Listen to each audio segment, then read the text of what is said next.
Hello, people! Welcome to another edition of A Dose of Drew and another Sunday sharpening. This time we have the Shapton Kuromaku 1500. I have heard that Shapton has, in their Kuromaku series, tends to have a slightly lower grit. I don't know if I would say that. I think some of their finishing stones actually tend to have a higher grit, and the glass stones definitely go towards a higher grit until you get to the 8,000. They tend to show a number that's for the micron size is a little bit different. But this one cuts really fast, is extremely hard, and also leaves a really nice finish, a really nice edge finish. So just to give you an idea, once again, the Messermeister and Akiri we've had in the other series here. This one's in SG2. I keep calling it S35VN because it's kind of like S35VN metallurgically, even though it is not completely like it. Its performance is similar. So, well, with no ado,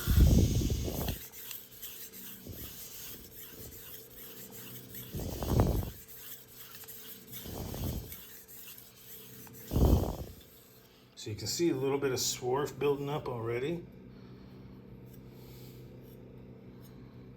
Can't tell if I racked up a burr. Sounds good, but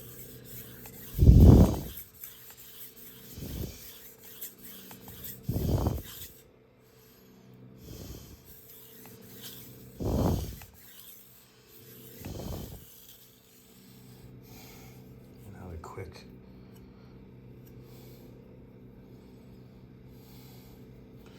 Definitely seems to not be pulling up a burr today, but that's also an incredibly fine bit. We'll see if it works coming back the other way. This is the same knife as the last one, so I have a good edge on it already. Sorry to not show you guys that it already has a good edge. This is a refinement of the edge, so getting a small burr is going to be okay. This does work as a sharpening stone if it's just dull and doesn't have chips, so we'll keep going.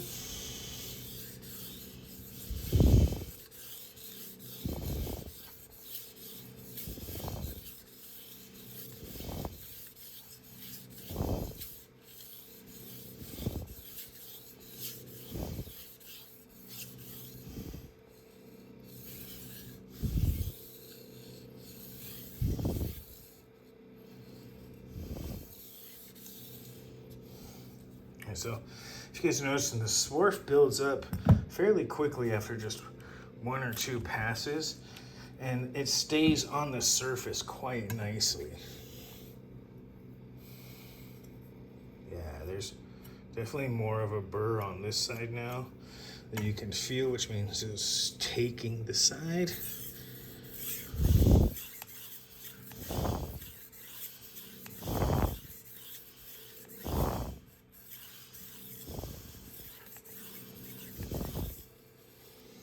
Got a burr, take that down.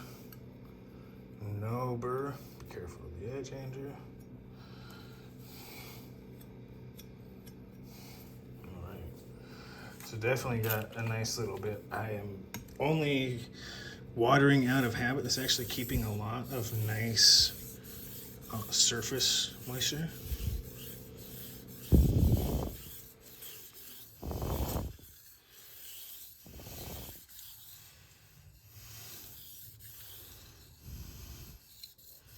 A little bit of tip work, still a little bit rough there. These high rep passes can do that.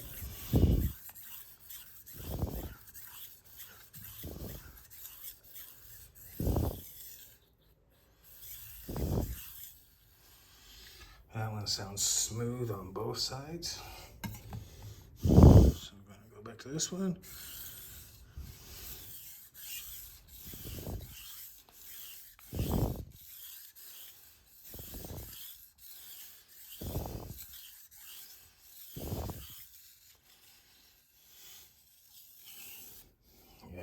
Smooth on both sides too. We can just count down now.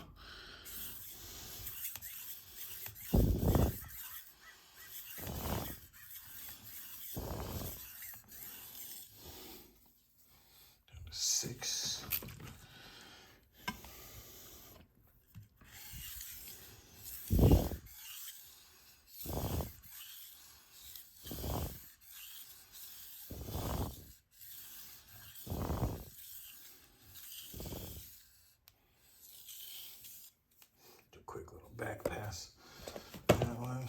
And I'll wipe off some of the swarf here.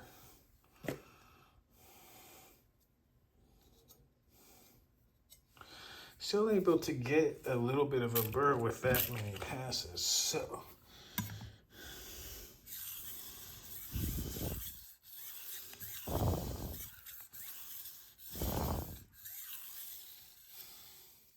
Keep going.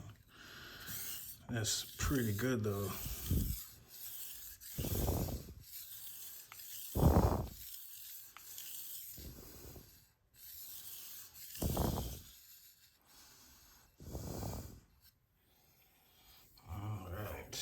Looking good, barely getting.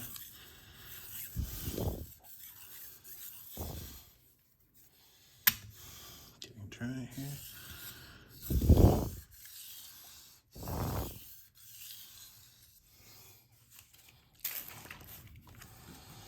Down to some of the last passes here, nice and smooth on the stone. Definitely doing its job.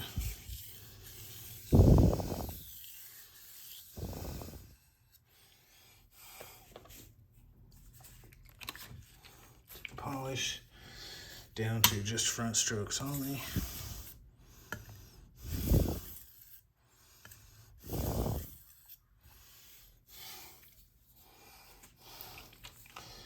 Again, it doesn't really matter what direction these dropping strokes go. So you get from tip to heel, or heel to tip, and make sure you're getting that edge.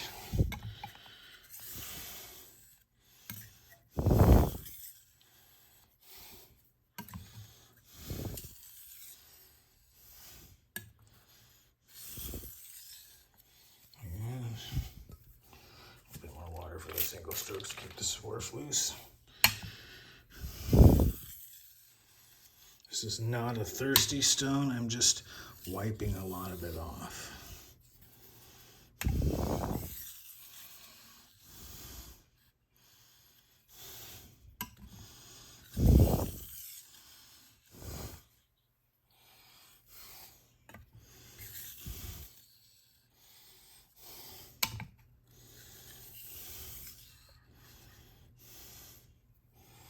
Wow, all right, so 1500 cuts fast. So you can hear it gets smoother. You have audible and tactile feedback, which is absolutely fantastic in a stone. And ridiculously smooth, yet still toothy. The push cut, a little rough, but the slicing cuts,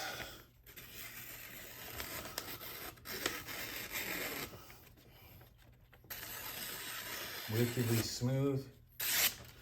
Nothing to rip through them with a little bit of push. Has a great, I don't want to say toothy edge, but it has a really, really nice finished edge to it. Good for all sorts of stuff. Good for meats, good for veggies, good for all of the different kinds of stuff you might want to use a kitchen knife for. It is probably, it's second to me to the 1200 on this level of finish. It does a fantastic job both with push cuts and light slicing cuts, meat, soft, things like tomatoes. It has enough bite to grab the skin of a tomato and just enough smoothness to make it through. So this one's pretty nice.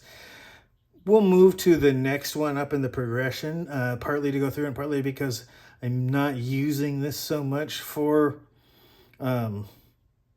meats and stuff anymore. It's much more of a push cutter, so I can take it one level up. But that's going to be it for the 1500, you guys. It is inexpensive, high quality. I know a lot of people like the 1000 for sharpening, for the speed and all sorts of stuff. I really like the 1500 for the finish it leaves as a sharpening stone to really get a quality of an edge. You could strop this 1500 on a high micron, on a high grit strop like a 50K, a half micron or a 1 micron, and get just an incredibly refined edge from this 1500.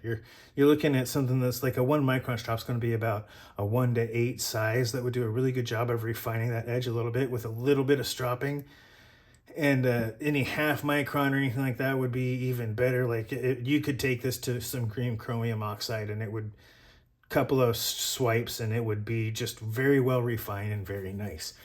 And this is a great stone for both as a sharpening and as a finishing stone. If you're not, no chips, if you're just getting dull from use, it's just kind of wearing down the apex, this is a fantastic stone to bring that apex back.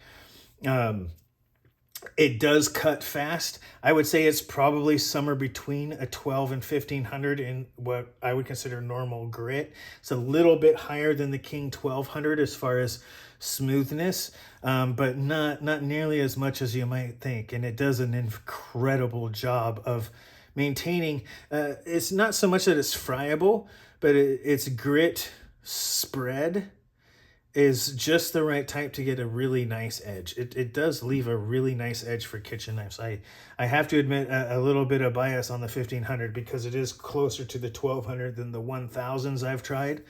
And so for me, this is a fantastic semi-toothy edge that leaves just enough push cutting. So it works really good for an all-around knife.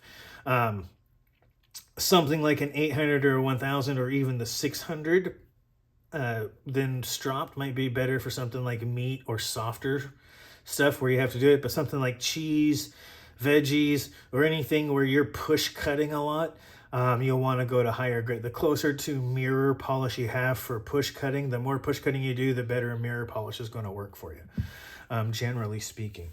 There are always some sort of caveats, but cutting speed at 1500 level, 90s. 92 to 95. It has really, really, really good cutting speed. I've had this stone for a while. It has become one of my favorite edge finishing stones, along with the Chaucera 3000 that's going to be next in this series. And yeah, it's pretty good. Splash and go 90s. It's a real splash and go. You can wash it off, dry it with a towel, and it'll be dry in a few hours. Where I live, if you live in a very humid environment, you might find something different. But for me, this one really does take the cake as far as sharpening stones go. So it's pretty nice. There's a lot of reviews of different Shaptons out there. I have seen that they perform somewhat similarly across the board. They're a pretty consistent performance and style. And yeah, if this is not something for you, then you can definitely go to the Shapton glass. But I got to tell you, having this base in here that allows the drying of the stone to use it, it's a nice tall base. It gives you at least as much room as your standard stone holder bridge. Yeah, it's pretty cool. The feet are also rubberized, so it doesn't move around as much. Lots of hand clearance comes with it. You don't have to use another bridge, another stone holder, stone bridge, whatever you want to call it. Yeah, this is pretty nice when it comes to that. Hard to really complain. It holds lots of swarf and water on top, does a very good job, yet the swarf just comes right off when it's time to clean. So it doesn't load up very much. I've had this long enough for some cracks to form. This has moved to at least 2 different locations with me. And yeah, been around for a while, still has lots of thickness, has worked on lots of sharpenings, and has brought me great joy. So I'm going to give this one easily the 94 to 95 overall. The value on it is just outstanding. And its performance is up there with much more expensive stones. You may not get the thickness, but you get the wear. So that's going to wrap it up. The Shapton Kuromaku 1500 grit in this case. I would, if the rest of the videos I've seen, reviews, and this stone is anything to go by, the Kuromakus are one of the best value stones out there. If I was starting my collection over, I would probably start with these. Just other than diamond stones, if I was going for water stones, I would probably say start with the Shapton Kuromakus. Not only are they low maintenance, they're very good performers. They may give you a weird idea of grits, like they're at different levels than a lot of other places, but they perform very well pretty much across the board. And they're relatively inexpensive. I would say they're one level up, just like a few bucks more than the King, but you get all of the splash and